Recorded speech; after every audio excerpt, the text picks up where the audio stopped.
5 राज्यों में विधानसभा चुनाव खत्म होने के साथ ही सर्वे और नेताओं के दावों का सिलसिला जारी है। हालांकि इंतजार सिर्फ रविवार का है, यानी कि 3 दिसंबर, जिस दिन मतगणना होगी और सभी राज्यों में किस पार्टी का झंडा बुलंद होगा, इसका फैसला हो जाएगा। लेकिन नतीजों से पहले एग्जिट पोल के जो आंकड़े सामने आ रहे हैं, वो बसपा की उम्मीदों पर पानी फेर रहे हैं। एग्जिट पोल के मुताबिक 2 राज्यों में बसपा की हालत ज्यादा खराब है। बसपा के बारे में अनुमान लगाया जा रहा है कि मध्य प्रदेश में उसे 0 से 2 सीटें मिल सकती है। मध्य प्रदेश की बात की जाए तो इस राज्य की 230 विधानसभा सीटों में से 62 सीमांत सीटें हैं।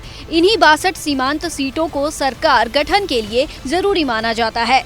एबीपी सी वोटर एग्जिट पोल के सर्वे के अनुसार अगर सभी सीमांत सीटें बीजेपी के फेवर में रहती है तो कांग्रेस को 96 से 108 सीटें, भाजपा को 117 से 129 सीटें, बसपा को 0 से 4 सीटें, जबकि अन्य को 0 से 5 सीटें जीतने का अनुमान है। लेकिन अगर सभी सीमांत सीटें सत्ता विरोधी हो जाती हैं तो कांग्रेस को 153 से 165 सीटें, भाजपा को 60 से 72 सीटें, बसपा को 0 से 4 सीटें मिलने की संभावना है, जबकि अन्य को 0 से 5 सीटें जीतने का अनुमान है।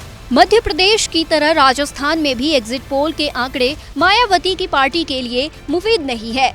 एबीपी सी वोटर ने राजस्थान में बसपा को 0 सीटें मिलने का अंदेशा जताया है।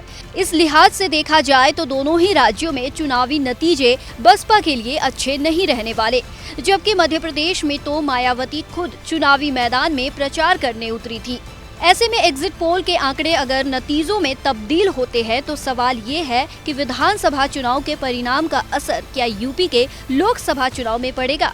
ऐसे में बसपा अध्यक्ष का अगला कदम क्या रहने वाला है? मायावती अब किस रणनीति पर काम करेंगी?